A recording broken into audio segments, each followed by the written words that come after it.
C'est un paradoxe, en fait, hein, que j'ai rencontré à de multiples reprises, cette promotion de l'individu et soit la parentalité, soit le rapport conjugal.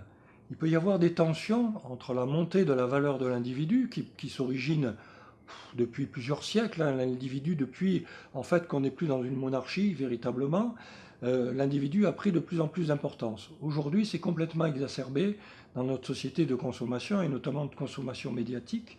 La valeur de l'individu n'a jamais été aussi élevée.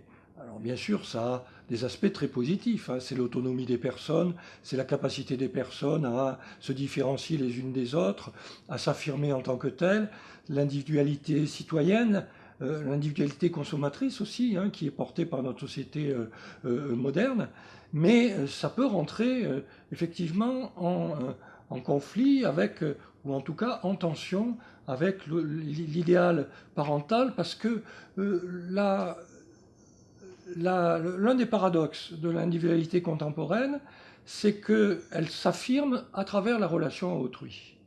Et notamment à travers ces deux autrui particuliers que sont le conjoint d'une part, c'est le paradoxe de l'individualisme relationnel, et l'enfant d'autre part. C'est-à-dire que le mot d'ordre de notre société contemporaine, c'est qu'il faut se réaliser, il faut s'épanouir.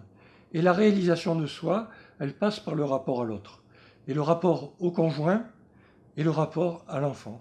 Et parfois, ça place d'ailleurs le conjoint et l'enfant en concurrence. Si la relation avec le conjoint se passe mal, on peut se replier sur la relation à l'enfant et ça va introduire une difficulté dans la relation de cet enfant avec le conjoint. Donc on voit qu'effectivement, la situation dans la famille, cette montée de l'individu, ça peut produire à l'intérieur de la famille des troubles, des dysfonctionnements, des difficultés particulières. Et il faut arriver à réguler cette nouvelle façon de concevoir l'expression de soi, la réalisation de soi, qui passe dans le rapport à l'autre, qui peut mettre doublement en difficulté, qui peut être en difficulté dans son couple, parce qu'on attend de plus en plus du conjoint, et évidemment, plus on attend de l'autre, plus il est susceptible de ne pas être satisfaisant, d'où la montée des séparations conjugales. Et puis, par rapport à l'enfant, on attend une proximité affective qui est très forte pour s'en servir comme instrument de réalisation personnelle. Et là, ça produit une difficulté au niveau de la position éducative, au niveau de l'autorité que l'on peut avoir à l'égard de l'enfant. Donc il y a un double risque de l'individualisme contemporain à l'égard du couple et à l'égard de l'enfant, et parfois les deux interfèrent.